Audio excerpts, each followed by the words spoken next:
what went down yesterday and what we discussed, I'll turn over the mic and the floor to James Baker.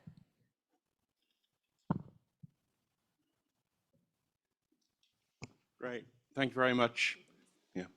And a wonderful octopus game. I don't think I've seen an octopus move so fast. Very, very nervous, but a great game. Thank you very much.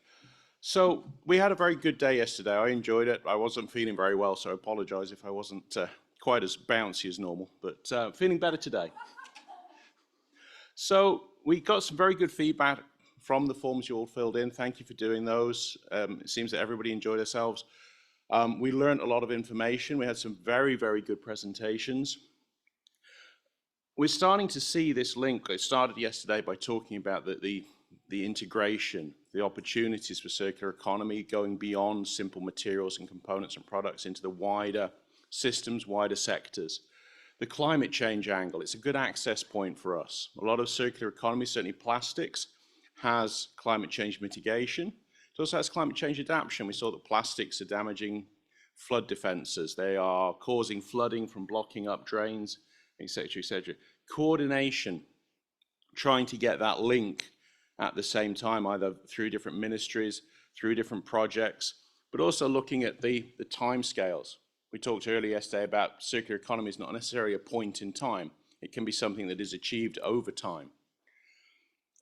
Avoid the broad ambitions, and this was a comment that came back from several people, is that we have to look at this in reality. What can we achieve? We all look for the fantastic opportunities, we all look for the deep complexity, and we have to have ambition, but we need to make sure that it's achievable. You know, it will be worse to try and be too ambitious and fail than get some solid progress, and certainly this year we've had solid progress. We want to do more, we want to keep going, but let's keep succeeding, let's keep being realistic. External pressures, EU, we've got all sorts of pressures coming at us from investment, from climate change, from NGOs, from our communities, from populations, from industry. We have to balance that, we have to look at it, and one of the ideas that came out yesterday was this economics. How do we deal with the economics of the private sector? If we are asking for more costs, we're asking for more difficulty. And I think one of the things we need to think about is that complex value. We all look at economy, we're in a bank, we all look at dollar signs, but we also have social value, we have environmental value. And certainly some of our teams here, Karma, we're looking at measuring nature-based solutions. We're looking at natural capital. How do we value that? How do we bring that into projects? And new operating models, moving across silos, moving across sectors.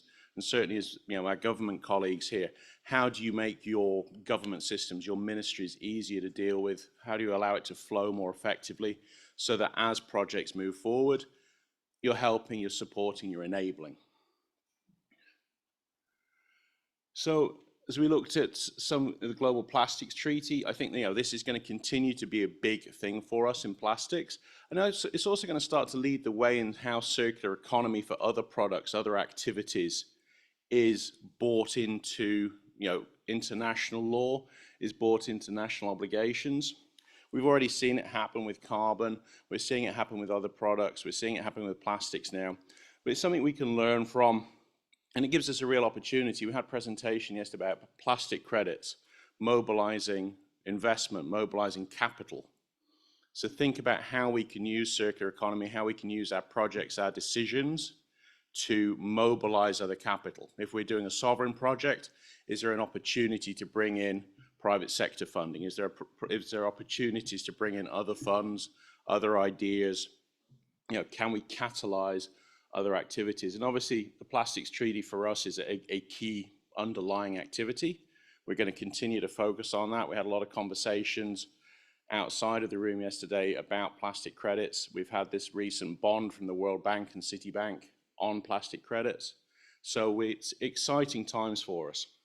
And ADB certainly is working hard to look at that blended finance, that innovative funding, that new ways of bringing different funds, different ideas into projects to allow them to be successful, to allow them to achieve the maximum benefits. And also supporting, a lot of the countries here are leading with ideas of national plans of actions. They're leading with monitoring and reporting mechanisms, both as compliance, but also they're leading the way. We've got some very forward-thinking governments here. The fact that you signed up to be part of this TA is demonstration of, the commitment of the governments from your countries, that they are interested in this and they want to move forward. And obviously technologies and innovations are coming along all the time. We keep looking at those. I received 2 emails this morning, but different people, different ideas. There are very few silver bullets in this world. Nothing is going to do everything. But if we keep looking at those niches, sooner or later they will combine together to start solving the overall problem. And then, we look at the finance mechanisms.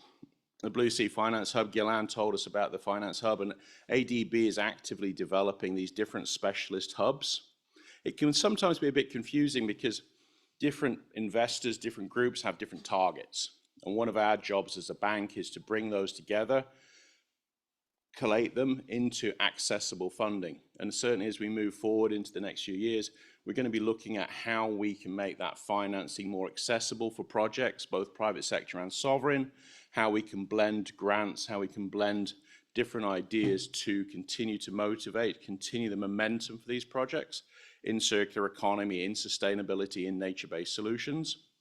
And we had a fantastic presentation from Nanette on the plastic credits. And talking to various people, plastic credits, again, not a silver bullet, it's not going to solve all of our problems, but it's quite accessible. A lot of people here have worked in the carbon industry over the years. They're part of the Paris Alignment, Paris Agreement work. The concept of exchangeable credits is accessible. It's accessible to investors. It's accessible to private sector investors. And it's representing a significant step forward. One of the things that Nanette said over lunch was that 2 months ago, plastic credits were considered exotic. They were new, they were experimental, they were risky, not very interested, not sure. World Bank, Citibank, full credit to them, they've come in with $100 million, and all of a sudden these credits have gone from new and innovative and a bit scary and exotic to, oh, it's mainstream. So there's been a massive step forward. And as we go into INC4, Rocky, the work at INC4, the work we do at INC4, we're going to hopefully see this being taken on by the Global Plastics Treaty. We're going to hopefully see that being taken forward.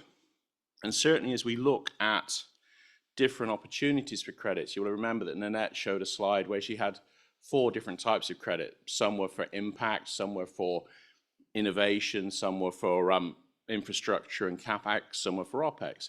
And I think as we look at nature-based solutions, circular nature systems, we might start to see biodiversity credits being talked about, whether they exist as credits or a different mechanism.